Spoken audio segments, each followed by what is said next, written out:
Hello friends, बाल मंदिर के इस YouTube चैनल पर मैं नितिन शर्मा एक बार फिर से आपका हार्दिक स्वागत करता हूं। देखिए, हमने लास्ट क्लास के अंदर ईथर के बारे में सामान्य परिचय बताया था, जिसमें कहा था कि ईथर के अंदर जो ऑक्सीजन परमाणु होता है वह अपनी दो संयोजकताएं जो होती है उनको एल्किल समूह के द्वारा क्या करता है, संतुलित करता है ना। अब ईथर में भी दो भाग बताए, एक बताया सरल या सम्मित ईथर और दूसरा हमने बताया मिश्रित ईथर या असम्मित ईथर। मतलब सरल का मतलब जिसमें ऑक्सीजन के दोनों तरफ समान समूह जुड़े हो, है ना, और मिश्रित का मतलब या असम्मित का मतलब हुआ जिसमें ऑक्सीजन के दोनों तरफ भिन्न भिन्न कार्बन समूह, कार्बन वाले एल्किल समूह जुड़े हुए रहते हैं, तो मिश्रित ईथर के अंतर्गत आता है। आज हम ले रहे हैं इसका नामकरण और इसके बनाने की विधि। ठीक है, तो नामकरण के अंदर देखिएगा हम दो पद्धतियां लेते हैं। इसमें पहली पद्धति आती है जो है सामान्य पद्धति। ध्यान दीजिएगा, सामान्य पद्धति। और सामान्य पद्धति में भी आपको दो चीजें ध्यान में रखनी है। पहला ये है कि सामान्य पद्धति में फर्स्ट पॉइंट आप बताओगे कि यदि ऑक्सीजन के दोनों तरफ समान समूह जुड़े हो, क्या हो, समान समूह जुड़े हो। ये भी तो हो सकता है ना, अलग अलग भी हो सकते हैं और समान समूह, जिसे आप क्या कहते हैं, अपन सम्मित या सरल ईथर कहते हैं, है ना। अब आपको अगर दोनों तरफ समान समूह जुड़े हो तो उसके लिए जो वर्ड आएगा इसको बोला जाता है डाई एल्किल ईथर। क्या नाम देते हैं अपन, डाई एल्किल ईथर के नाम से जाना जाएगा अगर ये स्थिति होती है तो, है ना। अब आपको इसके सूत्र याद रखने, तो देखो ऑक्सीजन के दोनों तरफ जैसे मैंने लिखा CH3 और CH3। अब समान समूह है, दोनों में समान है, तो ये कौन से समूह है, मैथिल, तो क्या लिखेंगे, डाई मैथिल। और पीछे वर्ड क्या आएगा, देखो इसमें क्या आ रहा है, ईथर, तो ये आ गया डाई मैथिल ईथर आ गया। और जोड़ना चाहो दूसरा, तो दूसरा एग्जांपल जैसे C2H5O C2H5 C2H5O C2H5। अब ये जो होता है इसका नाम लिखना है, तो C2H5 कौन सा समूह है, एथिल समूह है, तो आप क्या लिखोगे, डाई एथिल और क्या लिखेंगे, ईथर के नाम से जाना जाएगा, है ना।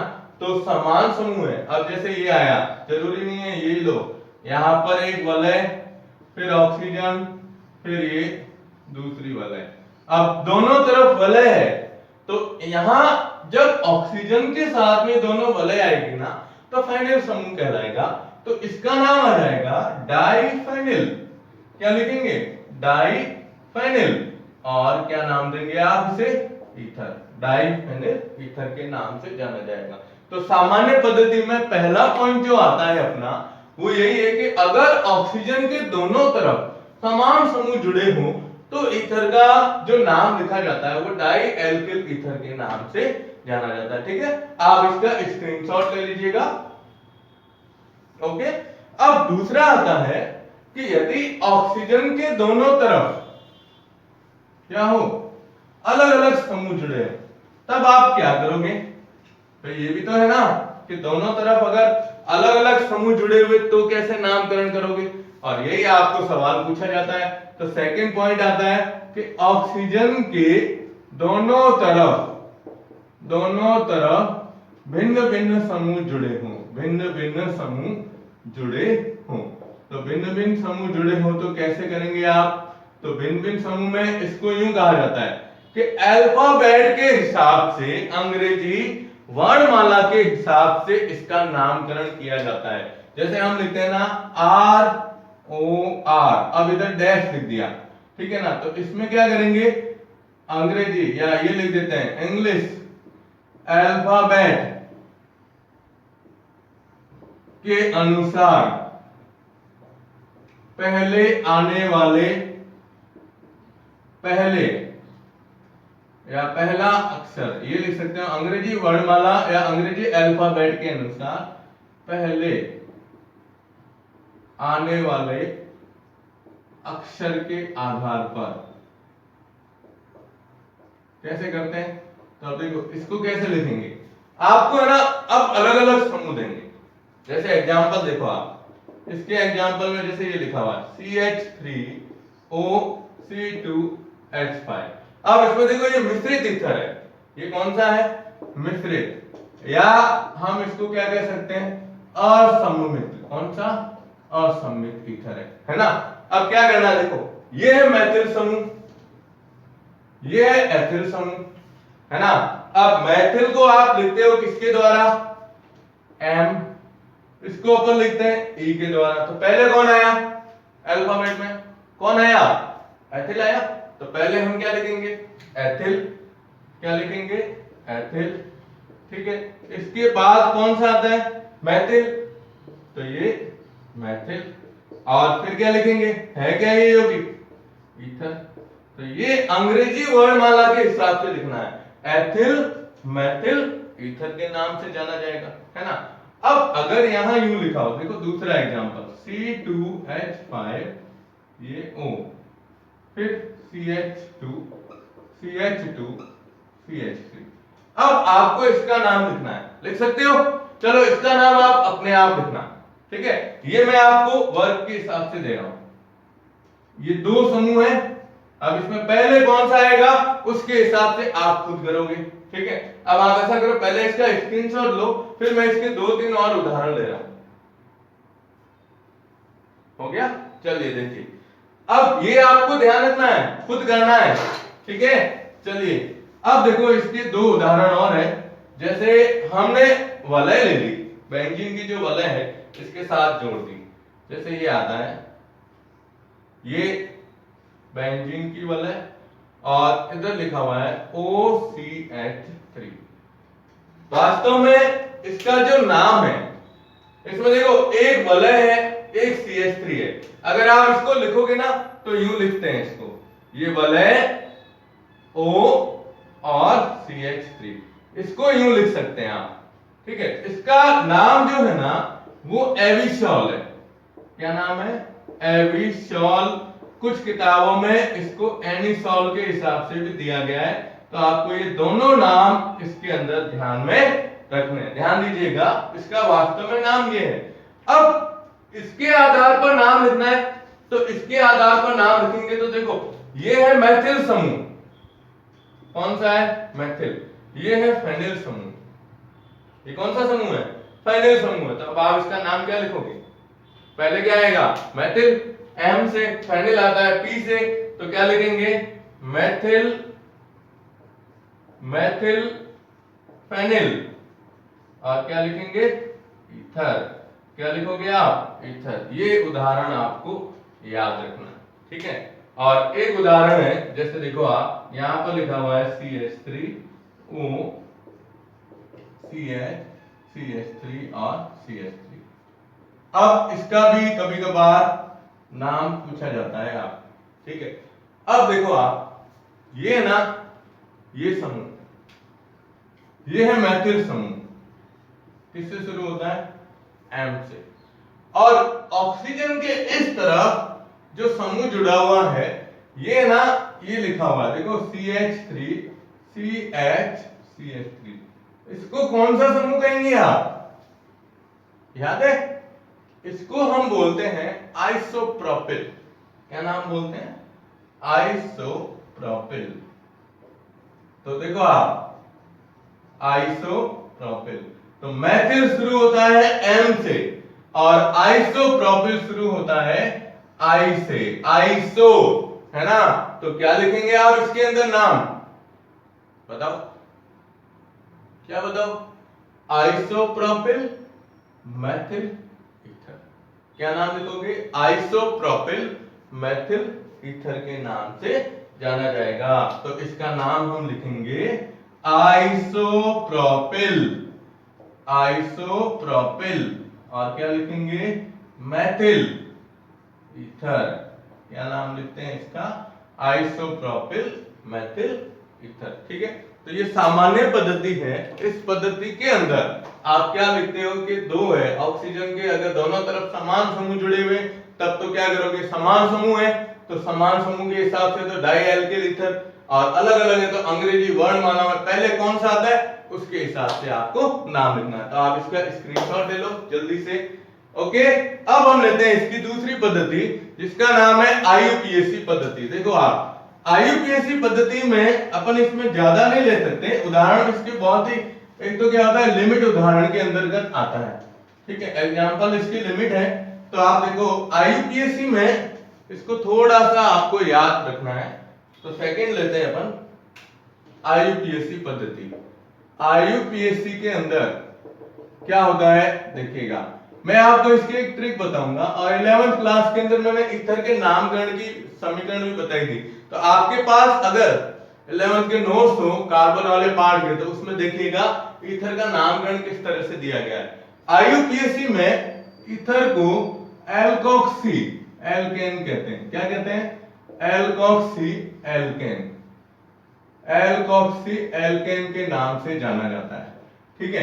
क्या होता है देखो, ऑक्सीजन R और R, एक तरफ होगा OR जिसे एल्कोक्सी कहेंगे, और एक स्थिति वलय होगी, ये सॉरी स्थिति श्रृंखला होगी जिसको एल्केन के रूप में लिखा जाता है, ठीक है। अब ये ध्यान रखना है कि ऑक्सीजन के जिस तरफ, ऑक्सीजन के जिस तरफ कम कार्बन श्रृंखला हो, कम कार्बन श्रृंखला हो उसे एल्कोक्सी, उसे क्या कहेंगे? एल्कोक्सी, ठीक है। कम कार्बन श्रृंखला होगी यानी एक तरफ कम है एक तरफ ज्यादा है, उसके लिए दिया गया है, ठीक है। और नॉर्मल अगर दोनों तरफ समान होंगे तो उसको भी एल्कोक्सी एल्केन के रूप में लिखेंगे, मैं दोनों बता रहा हूं। और ऑक्सीजन के जिस तरफ अधिक कार्बन श्रृंखला हो तो उसे क्या कहते हैं? एल्केन के रूप में लिखते हैं, एल्केन के रूप में लिखा जाता है, एल्केन के रूप में लिखा जाता है, ठीक है। अब कैसे लिखते हैं? तो पहले तो अपन उदाहरण ले लेंगे, सामान्य उदाहरण। देखो जैसे अब एग्जांपल है, जैसे ये लिखा है CH3O CH3, एक लिखा हुआ है C2H5O C2H5। अब इनमें तो क्या है, दोनों तरफ समान है, तो यहां से ये ले लो, एक श्रृंखला ही बता दो, एक तरफ से एल्कोक्सी बनाना है और दूसरे को एल्केन लिखना है। इसमें कार्बन कितना है? एक, तो एक से क्या बनता है? मैथ, मैथ से बनता है मेथॉक्सी। क्या बनेगा? मेथॉक्सी। और इधर एक ही कार्बन है तो एक ही कार्बन की श्रृंखला में मेथेन लिखते हैं अपन, तो इसका नाम क्या आ जाएगा? Methoxy methane. वापस सुन लो, इसमें एक तरफ CH3 एक है, इसमें भी एक है, तो यहां से इसको बना दो आप एल्कोक्सी। एल्कोक्सी मतलब एक कार्बन के लिए मेथॉक्सी आ गया और एक इसके। अब जैसे इसमें मैंने मेथॉक्सी मेथेन लिखा है, इसमें आप लिख सकते हो, इसमें देखो दोनों तरफ दो दो कार्बन है, तो इसका नाम आ जाएगा एथॉक्सी। क्या लिखेंगे? एथॉक्सी। और दूसरी दो कार्बन की श्रृंखला में क्या आएगा? एथेन के रूप में लिखा जाएगा, ठीक है। तो ये आपको ध्यान रखना है कि अगर दोनों तरफ इस तरह से स्थिति आती है तो एल्कोक्सी एल्केन को किस तरह से प्रदर्शित करते हैं। तो आप इसका स्क्रीनशॉट ले लो। ओके, अब देखो अपन इसके उदाहरण, कुछ अलग उदाहरण लेते हैं। अलग उदाहरण में क्या होगा, यहां से देखिएगा, जैसे कहते हैं ना, अब ये दोनों स्थिति अब आएगी इन दोनों के लिए। अब इन दोनों के लिए कैसे आया?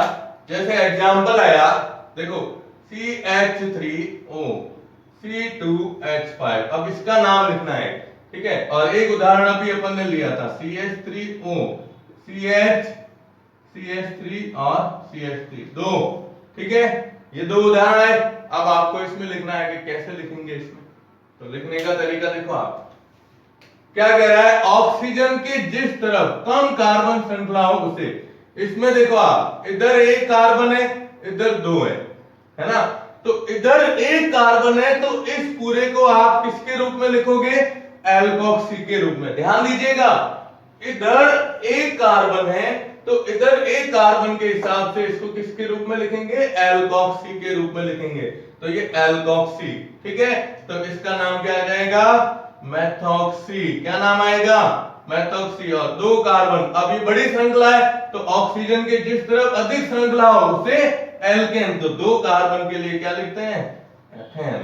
तो इसका नाम क्या आ जाएगा, मेथॉक्सी एथेन के रूप में लिखा जाएगा। अंग्रेजी वर्णमाला नहीं आएगी यहाँ काम पे, यहाँ काम पे आएगा दोनों तरफ कार्बन की श्रृंखला लिखी है।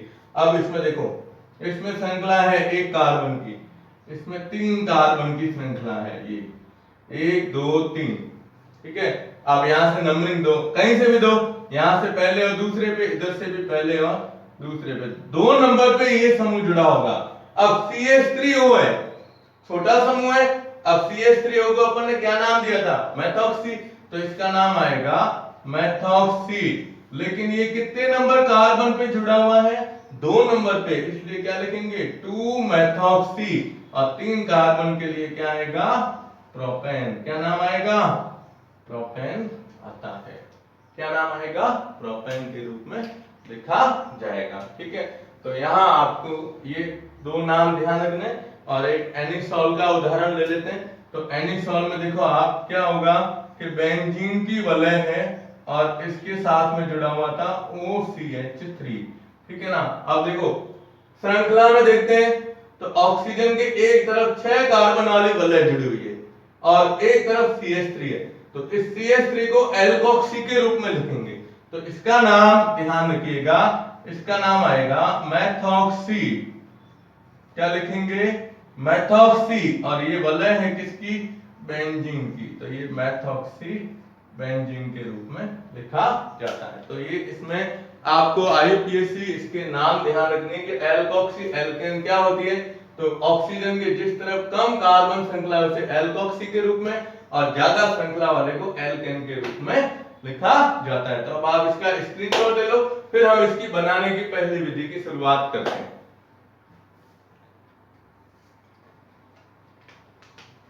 ठीक है। अब देखिए आप, अब इसकी आती है पहली विधि, एक ही है, अभी अपन एक विधि ले रहे हैं मुख्य रूप से, वो है प्रयोगशाला विधि। कौन सी, प्रयोगशाला विधि। तो प्रयोगशाला विधि के अंतर्गत हम जब अपन इसका लेंगे, समीकरण ले लेते हैं और फिर आपको इसमें आगे बताएंगे कि किस तरह से हम प्रयोगशाला के अंदर ईथर बनाते हैं। तो प्रयोगशाला विधि, ठीक है। प्रयोगशाला विधि में आपको ध्यान रखना है समीकरण, प्रयोगशाला विधि है किसकी, अब यहां लिखेंगे ईथर का विरेचन। विरेचन का मतलब क्या होता है, इसको बनाने की विधि, ठीक है। तो प्रयोगशाला विधि मुख्य रूप से जो काम में ली जाती है, इसका नाम ध्यान रखिएगा, विलियमसन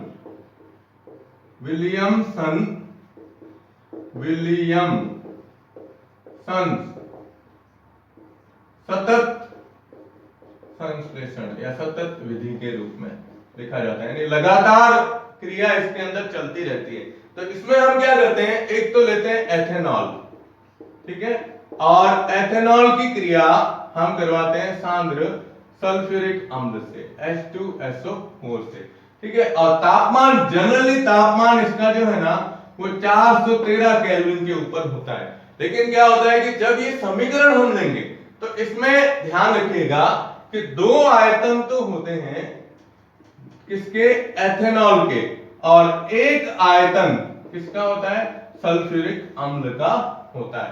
तो गोल पहनने वाले फ्लास्क में, मैं भी अभी इसी के साथ में आपको आगे बता रहा हूं कि वो फ्लास्क के अंदर किस तरह से इसको बनाया जाता है। तो बनाने से पहले अपन इसकी समीकरण ले लेते हैं। तो समीकरण में देखो सबसे पहले क्या आएगा, C2H5OL, इसकी क्रिया सल्फ्यूरिक अम्ल से कराते हैं। तो सल्फ्यूरिक अम्ल को हम इस प्रकार से लिखेंगे, देखो H2SO4, HSO4 के रूप में लिखा जाएगा। अब यहां टेम्परेचर आपको 373 केल्विन लिखो या 413 लिखो, एक ही बात है, कोई दिक्कत नहीं आएगी, ठीक है। तो क्या होता है कि क्योंकि जनरली 413 पर ये रिएक्शनें होती है ना। अब क्या हट रहा है, देखो आप यहां से हमने हटाया H2, ठीक है। अब H2O हटते ही इसके अंदर क्या बनेगा, देखो ये एथेनॉल था, ये क्या है, एथेनॉल।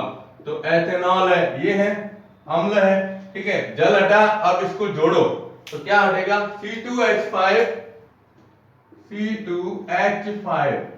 HSO4। तो इसका नाम क्या हो गया, एथिल हाइड्रोजन सल्फेट। ये एथिल समूह है, ये हाइड्रोजन है, तो इसका नाम लिख सकते हैं अपन एथिल हाइड्रोजन, और क्या लिखते हैं, सल्फेट के रूप में लिखते हैं। ठीक है, अब ये जो यौगिक बना है, इस यौगिक की क्रिया वापस हम एथेनॉल से करवाते हैं, क्योंकि हमने ऊपर क्या लिखा है, एथेनॉल के दो आयतन एथेनॉल और एक आयतन सल्फ्यूरिक अम्ल, यानी एथेनॉल का पहला आयतन हमने यहां यूज कर लिया है। अब ये जो यौगिक बना है, इसी यौगिक के साथ में देखो C2H5 HSO4, इसके साथ में हम वापस किसकी क्रिया करवाते हैं, C2OH5 के साथ। ठीक है, अब यहां टेम्परेचर हम लेंगे 413 केल्विन पर। अब देखो क्या हट रहा है, वापस देखो आप इसमें, यहां से H2SO4 और यहां से हाइड्रोजन, इस पूरे अणु को हटाओ, सल्फ्यूरिक एसिड हटा। अब सल्फ्यूरिक एसिड हटते इधर है C2H5, इधर O और इधर C2H5, तो उत्पाद बनाओगे C2H5OC2H5 प्लस साथ में क्या हटा, H2SO4। तो ये क्या बनता है, डाई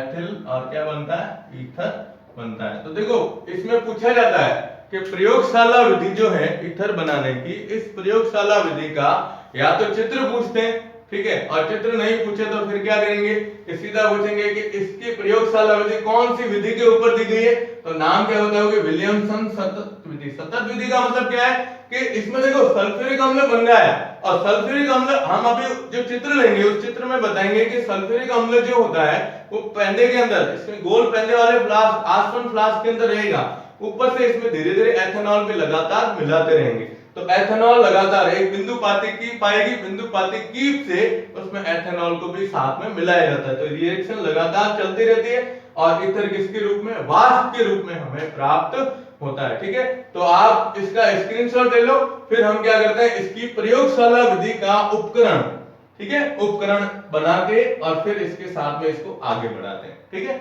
ले लीजिए स्क्रीनशॉट।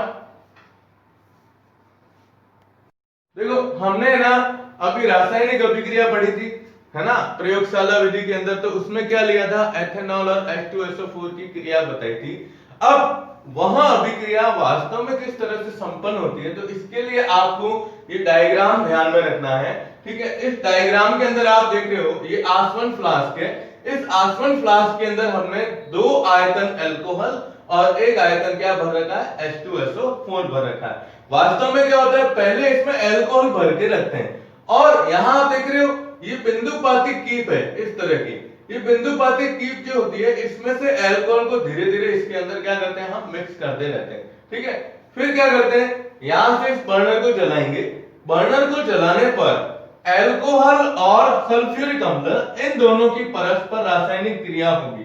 ये आसवन फ्लास्क है ना। अब देखो आप, क्रिया होगी तो हमें तापमान ध्यान रखना है, इस अभिक्रिया का तापमान निश्चित करना है, कितना, 413 केल्विन, कितना, 413 केल्विन ताप तक इसे स्थिर रखना है। 413 के लिए यहाँ पर बीच में इसमें थर्मामीटर लगा हुआ रहता है ना। अब आप क्या करोगे, देखो यहां से ये ईथर की जो वाष्प है, देखो यहां से ये पूरा ब्लॉक किया हुआ है, ये ना, ये ब्लॉक करने का मतलब ये है कि यहां अब इसमें से कोई गैस वगैरह इसमें से बाहर नहीं निकलती है, जो वाष्प बनती है वो इसके अंदर से यूं आती है, इसमें से। ठीक है, ये ईथर की वाष्प इसके अंदर ये चलती है। ईथर की वाष्प जब इस संघनित्र में से, ये ग्रीन कलर की जो आपको दिख रही है नली, ये संघनित्र कहलाता है। संघनित्र क्या होता है, जैसे कांच की नली है, इसके चारों तरफ एक यूं गोल, है ना, कांच की नली रहती है इसके चारों तरफ, जिसके अंदर ठंडा पानी इसमें लगातार क्या करते हैं, प्रवाहित करते रहते हैं।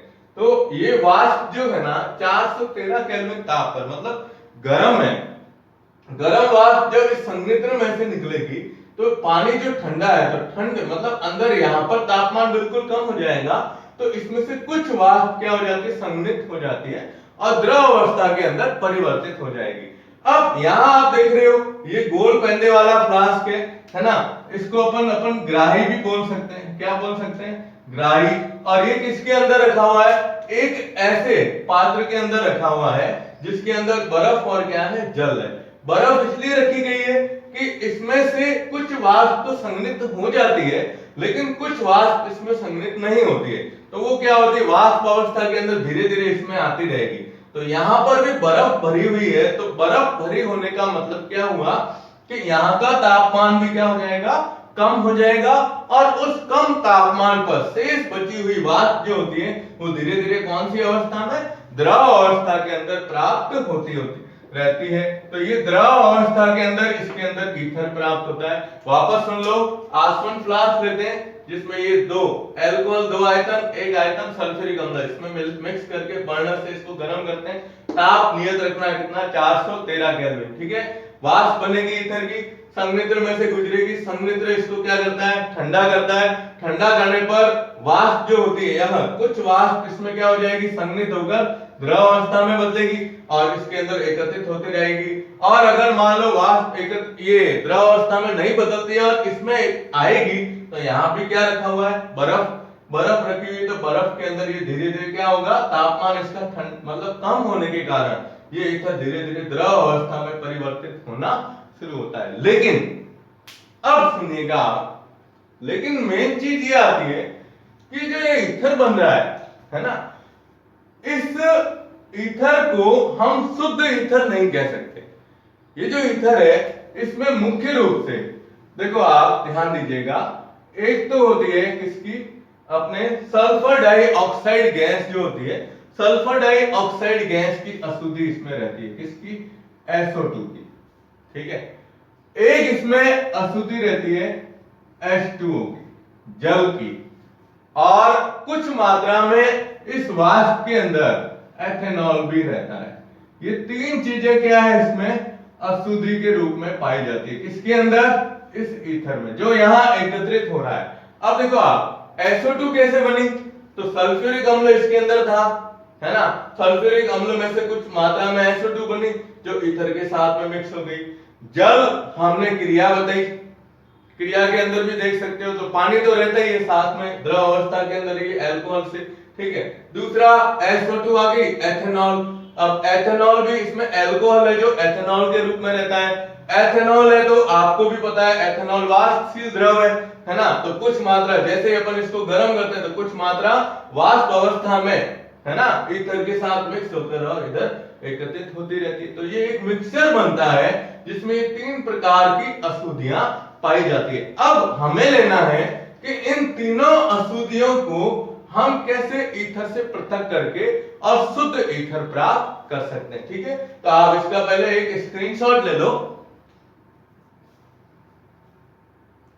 ओके।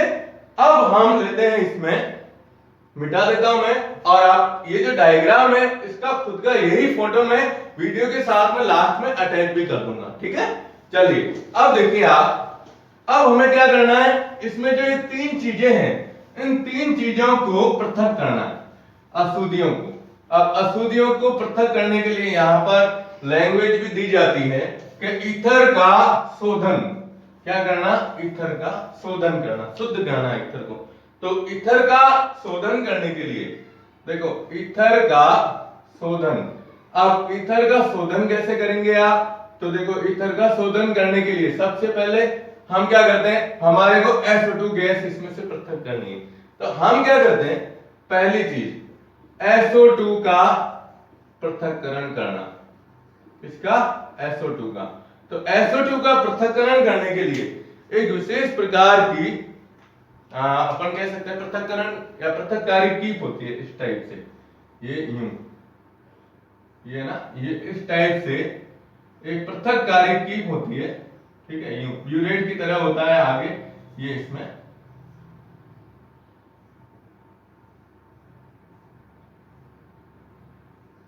ठीक है। और ये आपको दिख रहा है, थोड़ा सा आप समझ जाना।